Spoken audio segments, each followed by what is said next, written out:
Gianni. It's 9:01 a.m. October 30th.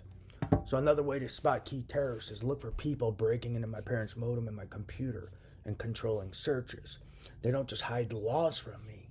They also hide different intelligence communities and access to different intelligence communities that I can try to reach, that I can report information to. See, when there's global terrorist agendas, you may need to contact a global intelligence community.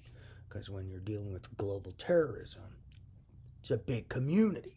So you need a large community of intelligence officers to be aware of something.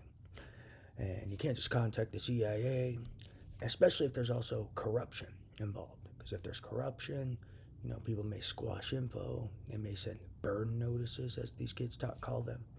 And so if you contact one community, there could be moles, implanted moles, who may be involved with the global terrorist agenda. You never know. I'm not saying they are, I'm just saying you don't know in this circumstance. So you may have to contact as many people as possible because there can be moles and there can be people squashing info. And then there can be some who are involved in a global terrorist agenda. And then there's also professionals who would be disgusted with that and say these guys are fucking crazy. These people may have lost their mind. So you need to find those guys. And you need to find the guys who put the duty over the dollar and the guys who aren't power mongers and aren't crazy. Because there can sometimes be crazy people. Because they may have been influenced by crazy people. Maybe a rich guy or an occupational status guy that they were listening to. And then he may have contaminated their mind and then they start doing something. And there may be some people like, this guy's fucking crazy.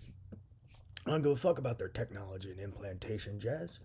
Yes, it's interesting, but it's also very dangerous. Well, because sometimes people like the offensive, they ponder the offensive, but they sometimes forget the consequences of the offensive. They sometimes don't ponder the consequences of technology, and they just get this technology, and then some of them are desperate, so that's why they needed the technology, so they aren't thinking of all the dangers. They're too busy trying to get the technology and carry out their plot, and they're not even thinking before they do, because they're being driven by desperation.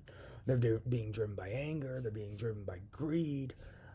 Maybe even time if they're very old, and they aren't thinking of all the potentials involved while also recruiting people.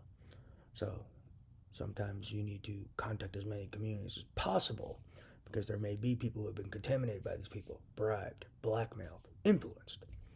So then you have to find the people who put the duty over the dollar, who are rational thinkers, who are calm, who aren't desperate, who aren't angry, whose minds aren't being influenced by some sort of negative influence that impairs reason, logic, analysis, and try to find those guys. So these people also tampering with my modem and my searches and blocking key information such as intelligence communities, etc. Those are key people working for terrorists. So look for those guys breaking into my computer and modem. They're involved with the terrorist organization and trying to prevent me from getting information out to different intelligence communities globally as well.